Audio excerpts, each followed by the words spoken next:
Olá, meus amigos, sejam todos muito bem-vindos a mais um vídeo aqui deste canal, onde nós falamos sobre holding, planejamento patrimonial, direito empresarial, enfim, tudo aquilo que é muito importante para você, para sua família, para os seus negócios. E o tema do nosso vídeo de hoje é: qual o mínimo que você precisa saber sobre holding? Holding, ela tem na sua essência o pilar número 1, fazer uma organização dos seus bens, do seu patrimônio, seja da sua pessoa física ou da sua pessoa jurídica. Então, essencialmente, eu acho que esse conceito da holding é organização patrimonial. Organização está ligada à educação patrimonial. Então, são duas coisas que, se isso não faz parte do teu dia a dia, da tua vida, é uma coisa que você deve começar a se preocupar. Porque quando a gente fala em organização patrimonial, não estamos falando apenas de patrimônio imóveis, ou talvez só da empresa, mas também de finanças, aquilo que você ganha, aquilo que você tem de receita no seu trabalho, seja um trabalho autônomo ou nas próprias empresas, aquilo que resulta de lucro para você. O que você faz com esse dinheiro? Porque esse patrimônio também ele é muito relevante. E o brasileiro ele não tem muita preocupação com isso. Onde eu estou investindo meu dinheiro? Qual a melhor forma de investir meu dinheiro? E a holding serve para isso também. Não só para organizar e proteger o patrimônio imóveis, mas também aquele dinheiro que você recebe. Como eu me organizo com esse dinheiro?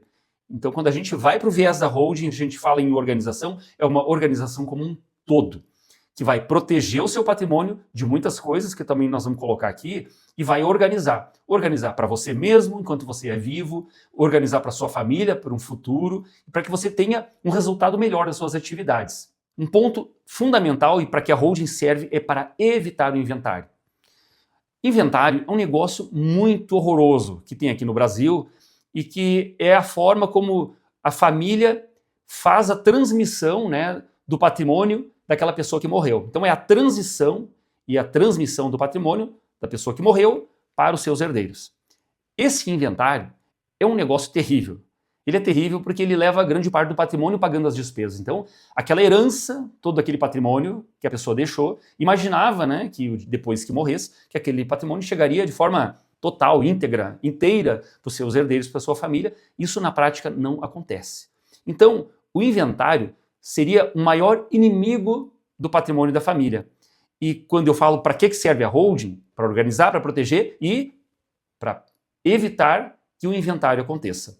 Sim, a holding ela evita que o inventário aconteça na vida da família. E não vai acontecer, não é numa geração, é em nenhuma geração que se seguirá adiante. Então, traz uma solução maravilhosa, porque organiza tudo isso e evita o inventário.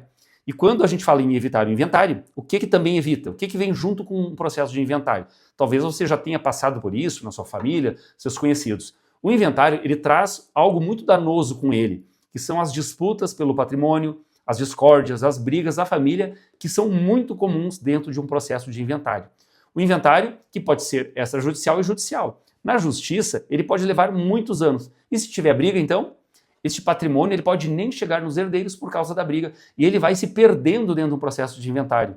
Porque o patrimônio ele continua com despesas, ele continua com administração e se está dentro do inventário e um inventário com brigas, esse patrimônio ele pode realmente se perder. Se você olhar na internet, assim, inventários famosos de pessoas que morreram e não tinham uma organização através de uma holding, muito desse patrimônio ele se perdeu ao longo dos anos justamente pela falta de transparência, a falta do término desse inventário, que além do custo, tem toda essa dilapidação pela falta de fim, vamos dizer assim, pela falta de organização, pela falta de esse inventário terminar dentro de um prazo razoável. Então ele acaba se dilapidando o patrimônio pela existência do inventário, pelo alto custo do inventário e também porque esse patrimônio não chegando aos herdeiros, ele acaba então ficando pelo caminho, pelas despesas que ele traz. O segundo ponto é quem precisa de holding. Porque, afinal de contas, nem todo mundo vai precisar de uma holding. Isso é uma grande verdade.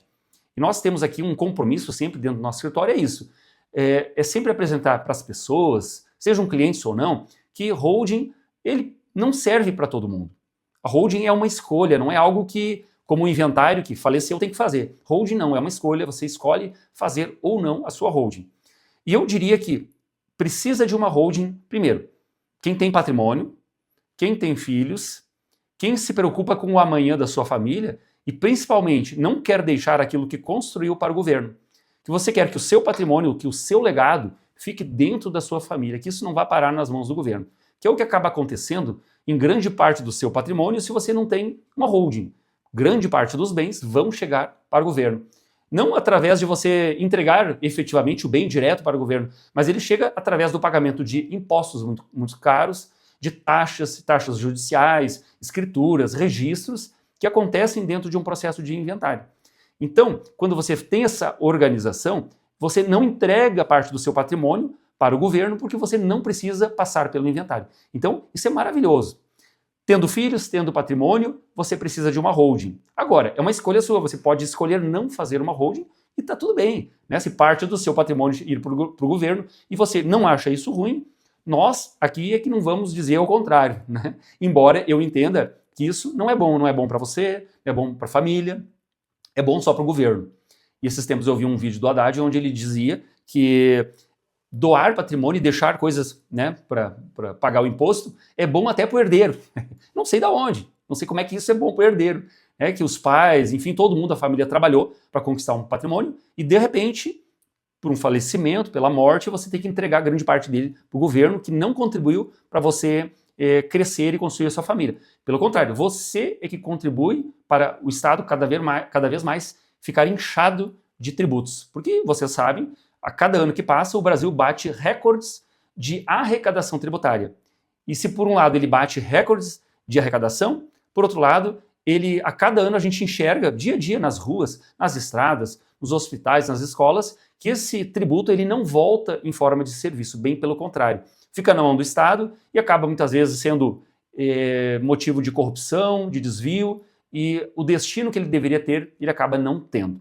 Pessoal, e muito importante também a gente dizer o seguinte, essa ferramenta da holding, normalmente as famílias que se utilizam dessa ferramenta são aquelas famílias que estão sempre um passo à frente, elas já estão num patamar de organização, de conhecimento, de busca, muito à frente da família tradicional brasileira. Elas já entenderam como é que funciona essa dinâmica, a dinâmica do tributo, da organização. Então, elas não passam por este problema do inventário e da perda patrimonial que grande parte da população brasileira passa. Elas estão realmente um passo na frente, um degrau à frente, e as suas famílias nunca passam pelo inventário. Elas têm planejamento patrimonial. Então, é nessas famílias que têm essas organizações que nós devemos nos espelhar. São grandes famílias, grandes corporações, mas que dão um exemplo para nós de que organizar e planejar é algo importante não só para aquelas grandes famílias, as mais abastadas, mas também para as famílias médias, as famílias que têm patrimônio, que pode não ser um patrimônio tão milionário assim, mas foi conquistado com muito suor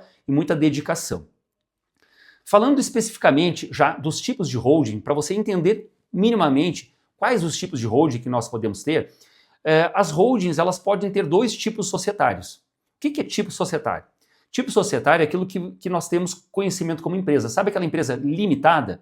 Pois é, basicamente nós podemos ter dois tipos de holding no Brasil. Uma holding com tipo societário de empresa limitada ou tipo societário SA, que é as sociedades anônimas. Então nós temos dois tipos bem diferentes.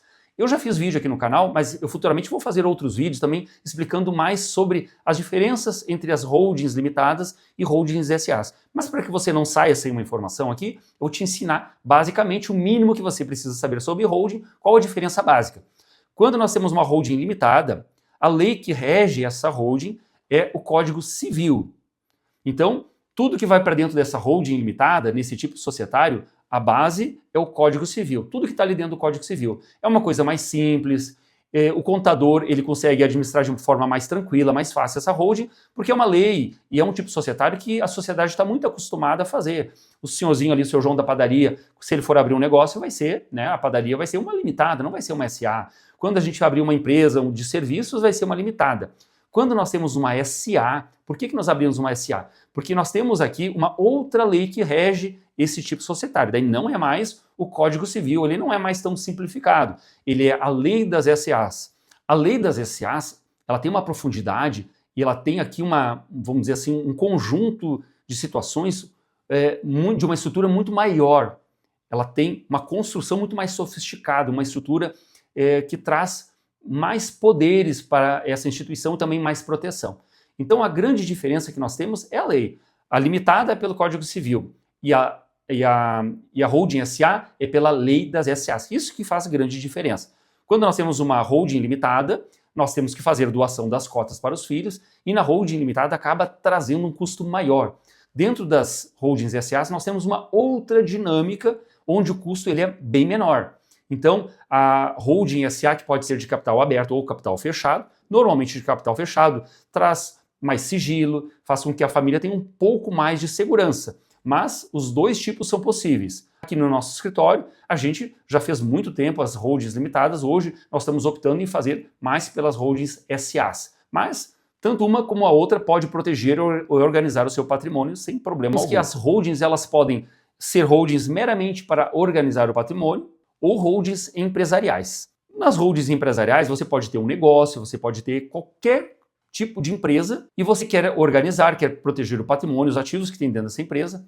Então você pode criar uma holding SA ou uma holding limitada e você vai então levar tudo que você tem dessa empresa para a segurança de uma holding, onde a sua organização patrimonial e sucessória vai estar toda pronta dentro desse sistema. Porque seja patrimônio, imóveis ou empresas ou ativos financeiros, quando tem um falecimento, tudo isso vai para o inventário. E somente a holding impede que isso aconteça.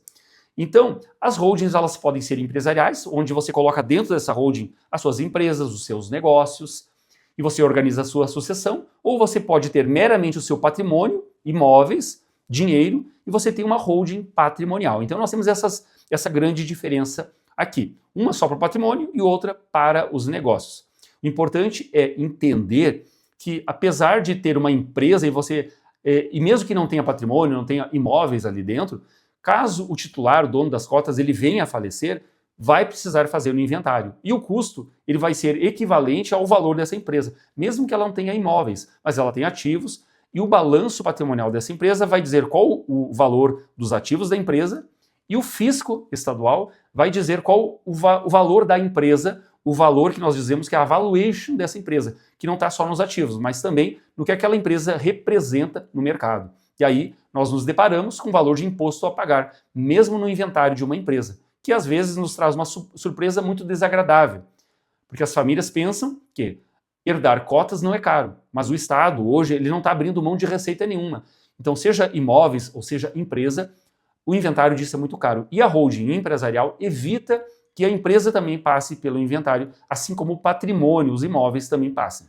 E por fim, quanto custa para fazer uma holding? E a resposta é aquela, depende do volume patrimonial que você tem, depende do tipo de holding que você vai fazer. Normalmente as holdings SAs, elas têm um custo menor e têm uma estrutura um pouco mais sofisticada. Eu diria que a holding hoje, ela custa a partir de R$70 mil. Seria um valor daí para cima, considerando o registro de imóveis. Então das holdings que a gente faz, aquelas que têm um custo menor é na faixa de R$70 mil. E o valor, até onde ela pode chegar, isso vai depender do volume patrimonial que você, a sua família, a sua empresa tem. O que eu posso dizer com certeza é que não importa o volume patrimonial que você tenha, sempre vai valer muito a pena fazer a holding, porque o inventário ele vai custar muito mais caro para você, seja do ponto de vista financeiro, que ele realmente vai custar caro, seja do ponto de vista emocional da família. Pessoal, o vídeo de hoje era isso. Eu espero que você tenha gostado do vídeo. Se gostou, deixa seu like, se inscreva neste canal para que você possa receber mais conteúdos como este sobre planejamento patrimonial, sobre holding, sobre empresas, sobre assessoria jurídica, sobre direito do trabalho, que o nosso escritório também trabalha, tá certo? Forte abraço e até o próximo vídeo.